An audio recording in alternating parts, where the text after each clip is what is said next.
Hey everybody, welcome back to my channel. In today's video I'm going to be recreating this nail set, but I'm going to be doing the first hand. So I'm going to be starting off with the tortoise shell nail, and I'm actually going to be doing a shape that I never get to do. Actually, I can't remember the last time I ever did it. It's probably been years, I'm not going to lie. This customer requested an extra long coffin shape, so I'm going to start off with one of my favorite colors to use for the tortoise shell design method, and it's number 20 from Couture ballerina collection or something like that. I'll put the exact one in the description in case you guys want to check it out. It's actually really perfect for tortoise shell, so it's what I use. And no, it's not sponsored. Couture does not know I exist, so I just like to tell you guys what I'm using. And then I'm going to be using my Slayed Up brush and my Purrfect Black gel polish from my nail shop, Nailsslayedbyval.com, and I'm going to be using these two products to kind of create some random little globs of color, but I don't want them to be so thick because I don't want my tortoiseshell nail to be lumpy on the top. So I'm kind of just keeping the layer super thin and kind of putting the black on there. The fact that the black is really pigmented really helps me get the color payoff without it being sheer and without me having to really glop the color on there for it to be pigmented. So it really gives me the effect I'm looking for without it being bumpy in the end. So I'm going to be doing, I did the little black dots, and then I'm going to be putting on one more layer of the brown color, the sheer brown, and then I did more of the black dots. I'm just going to say dots, but you guys know what I mean. More of the black dots, and then I'm going to be doing one more layer of the tortoiseshell color, which is the sheer jelly. It's actually such a unique color if you really think about it, like a brown sheer jelly. Like, when do you really see that? You don't see that often. So that's why when I found this, I was like, oh my gosh, this is my new go-to for tortoiseshell nails, especially during the fall when I get to do them a lot more. So now I'm going to be using my blushed clay gel polish. This is one of my favorite gel polishes from my collection of my nail shop. So this is a really nice gel polish that has a sheer look to it, so it gives you that acrylic nail set type of look without you having to use so many layers. This is the second coat, and it is perfect for what I need. It has the perfect amount of coverage with the second coat. You don't need so many coats to get the right coverage. That was something that was really important to me. I did not want my nude gel polishes for my brand to be super thin and almost transparent looking. I wanted it to be buildable in a way where you don't have to use too much product to be able to get the color payoff that you want. So now I'm going to be using this cool little tool from Shein, and I'm going to be using this to kind of create this ombre-ish nail here. I'm going to be mixing together a little bit of like a beige color and a little bit of white gel polish to get the color I needed. It's kind of like a eggshell type of color, and I'm just going to be using the little Shein tool that I used to blend this color upwards, and then I'm flash curing in between for literally just a few seconds because the layer is so thin that it doesn't need a full 60-second cure. I'm just basically going to do a quick little cure because I'm going to put it in the lamp like afterwards anyways.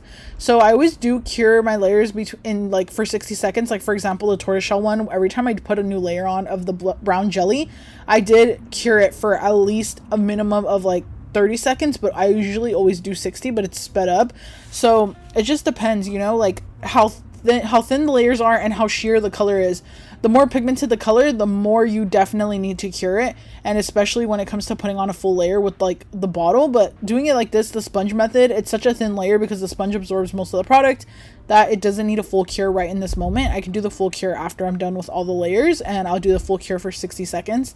So it is basically curing because I'm flash curing it because it's a thin layer. You know, flash curing will not work for a thick gel polished layer, just in case you're a beginner and you're not aware. So this little handheld lamp comes in handy so much to save time. So if you're trying to get faster at doing nails and you really want to get faster at your nail art in general, not really doing nails, but yeah, if you want to get faster at your nail art, you need to have one of these little handheld lamps. It's going to save you so much time, so that way you don't have to keep putting the nail or the nail stand back into the lamp and then taking it out and then back into the lamp and taking it out. Like, if you really think about it, you're going to waste a lot more time. So I'll put a handheld lamp in the description box in case you guys are interested in picking one up. I put an affordable one that has really good reviews, so that way it's easy for you guys to work with. And I'm going to be needing like a green color, and I'm going to need a few different things for this nail set. So this actually has a bunch of pretty designs that I never get to do. So one of them is like that chain necklace type of nail. I've never really get to do that. I think I've done it probably once. And then I get to do chrome. I get to do a like olive nail, I think. I don't really know what it's called, like olive martini type of vibe, but I've never done it. It was my first time ever trying something like this. And yeah, because it was in the inspiration photo, of course, I have to try and replicate it to the best of my ability.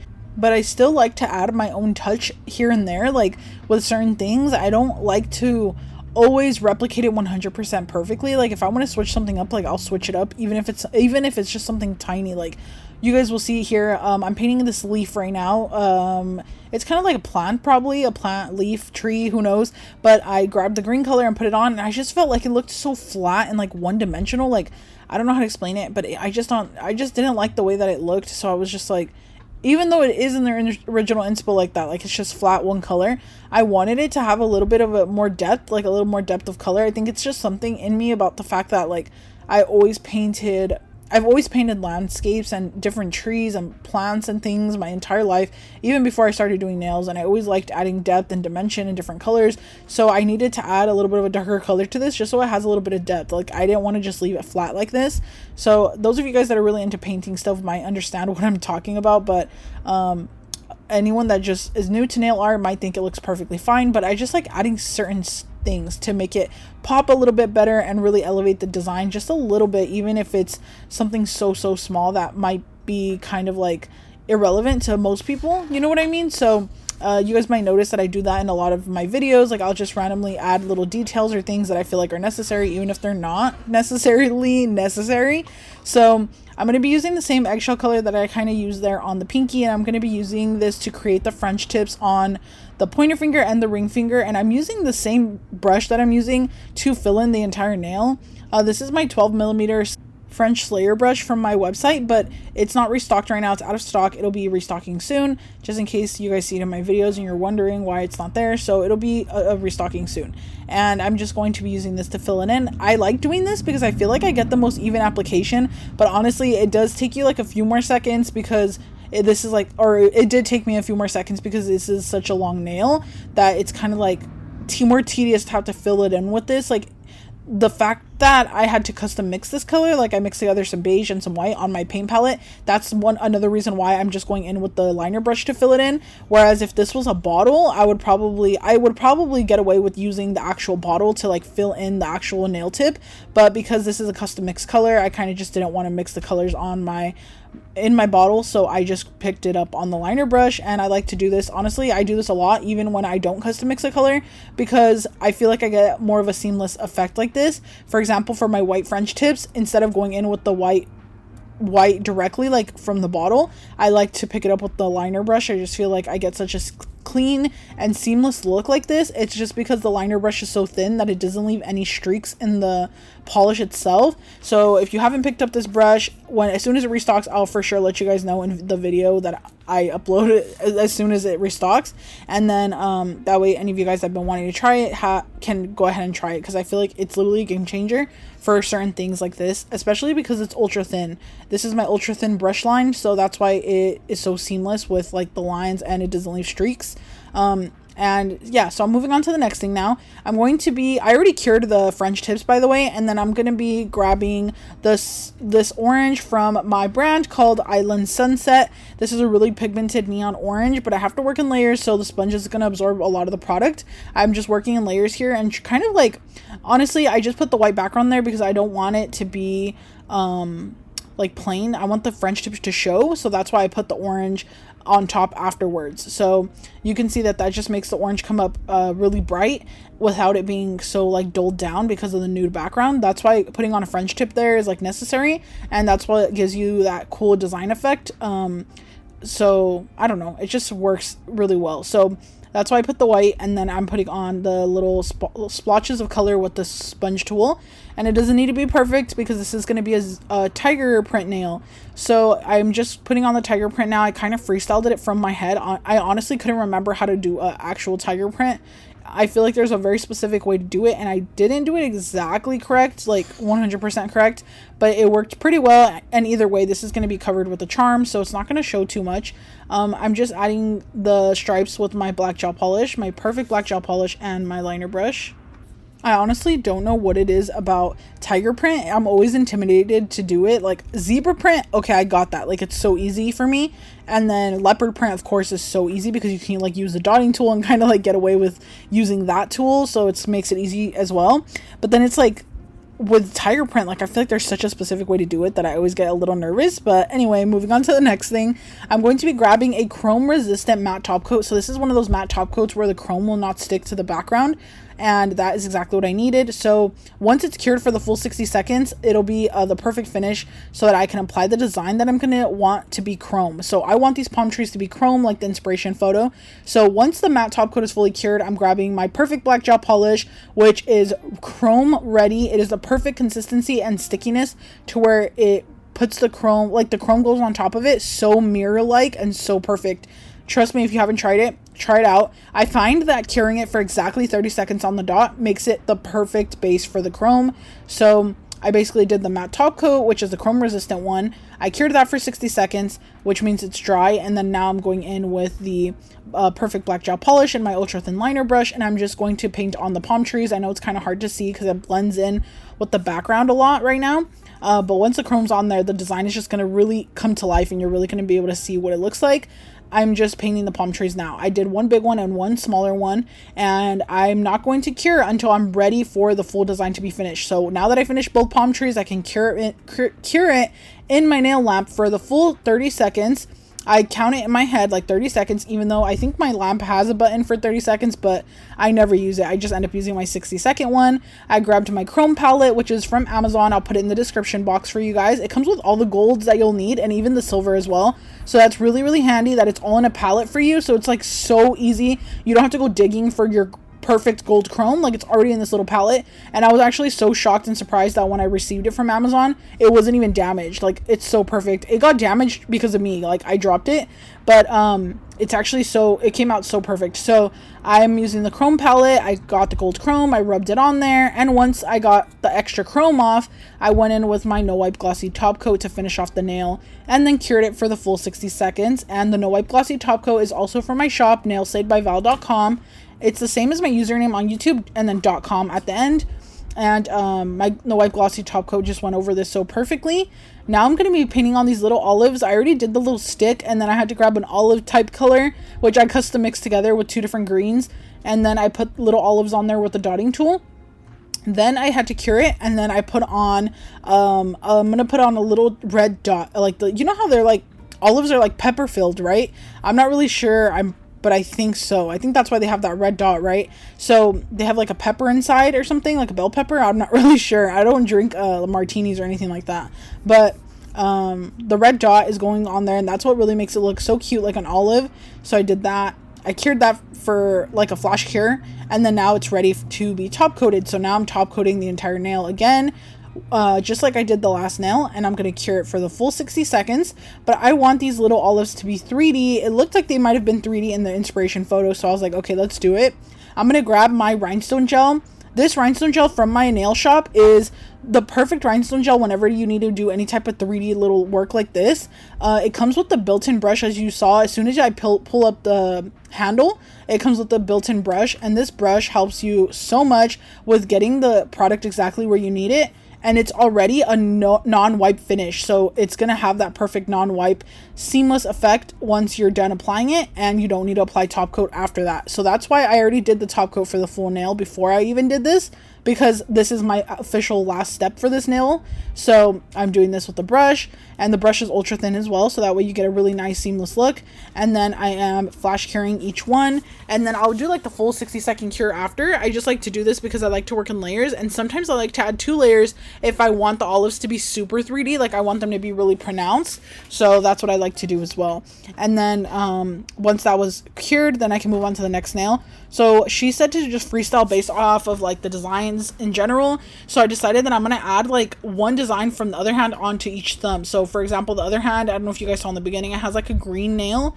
So I was like, okay, maybe the green will like tie in with the pinky. And because this nail set is very different, it has a very unique like style. I don't really know what the style is called. It's for sure like tropical vibe, but I don't know what the exact style is. But it had like this green nail, so I was like, okay, let me put green over here too, so that way she doesn't have just like one bright green nail on one hand, you know. So I was like, let me just put a green nail on here, so that way at least each hand has one green nail. And that's what I decided on. So I'm using my rhinestone gel again to just kind of go in there with the lines and create the lines, and it's just a few of them, and then I can cure those, and then now I'm going to go on top of them with the green. So I'm mixing together two random greens that I have here, and I'm just going to kind of like work with it and try to get the color I needed. It's kind of like a foresty green, but not dark green. Like, I don't know how to explain it. It's like a grass green, I guess. So I was trying to get the grass green color, and then I am just mixing it, and I did 2 layers cured in between for 60 seconds for the full 60 seconds. So that way I don't get any wrinkling or anything like that from the product. You know, the product will wrinkle if you don't cure it properly when it's a thick layer of gel or if it's pigmented or anything like that. So I did that, and then I'm just trying to get the color payoff that I am expecting. And once I liked the way that looked, then I can move on to my next step, which is going to be applying some little charms here. So I'm using my rhinestone gel again. This is like literally a multi-purpose product. It's so amazing. You can use it for the 3D stuff, and you can use it to apply little charms like these where they need to lay flat, and it just works great. So I'm just going to be putting this on. I put a decent amount here so I can put a few little stars, because on the other hand it does have a star also, and I felt like because this is the thumb, maybe we'll add a few more stars. I don't know. She basically just said to freestyle, so I'm just going to add a big star and then 2 little stars, and I am just going to flash cure right here with my lamp again, and then this is going to give that cute effect that kind of matches the other hand without it being too different, you know, because I didn't want to do a completely different nail, because I don't know, I was just like, might as well kind of make the hands match a little bit because they're completely different. So I don't know if that was a good call or not, but in my head it was. So then I did the little star, flash curing again, and then once this is done, then my official last step is to fully seal them in. So I'm going to grab a little more rhinestone gel here and kind of like go over it real quick, just so any of those little tiny corners that are sticking up like from the stars aren't like getting caught in my customer's hair or her clothes or anything like that. So I grab a little rhinestone gel, seal them in, and then now actually the official last step is to top coat the entire nail with the No Wipe Glossy top coat. So the No Wipe Glossy top coat is always the last step depending on which design you do. Like, this is either the last step, or like the rhinestone gel 3D effect is the last step. So you can go either or depending on what kind of design you're going for.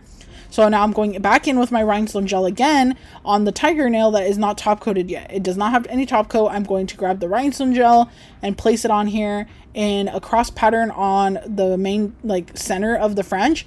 And then I'm also going to do like a U shape around the French smile line, because it's going to have a necklace effect. So you guys will see what I mean. I'm going to be grabbing the cross charm, and then I'm going to grab this like chain that I have. It's like a chain in the inspiration photo as well. So I use the chain, and then now I am kind of like moving it around and placing it exactly where I want it. I don't want it hanging off the side of the nail, so that way I don't want the side of the nail looking bulky. I want everything to be very centered. So I made sure to center everything, and I am grabbing the rhinestone gel again. After I did a quick flash cure on the first layer of gel that I put on there, I'm going to grab my rhinestone gel again and go underneath the charm on any parts that are raised up, because this is a bigger charm. It's bound to have any corners, or the sides of the cross are going to be lifted a little bit. And like I said, I don't want the charm to pop off, and also I don't want it to be getting caught on stuff so easily. So the rhinestone gel that I created with the built-in brush comes in handy so much with that. And then the last step for that nail was to fully top coat with my No Wipe Glossy top coat, cure it for 60 seconds, and then that is it for that nail. And now you can see I'm adding a few little details here to the leaf just to really spice it up a little bit and add a little bit of dark green so it matches the thumb a little. So then the official last step for this one was just to top coat, and then that was it. And once I was done with this full hand, this is how the nail set turned out. Well, not the nail set, but you know, one of the hands. I'll film the other hand for you guys as well. But I really hope you guys enjoyed this video. I know I was chatting a lot and just telling you guys what I was doing, but stay tuned for the next one. And I did want to mention that the videos are going to be kind of random this month. This is a very busy month for me personally, so like in my personal life. So I'm going to upload 3 times a week, but it might be random days. I'm not sure. And yeah, you guys, so that's it for this one, and I'll see you in my next one. Bye.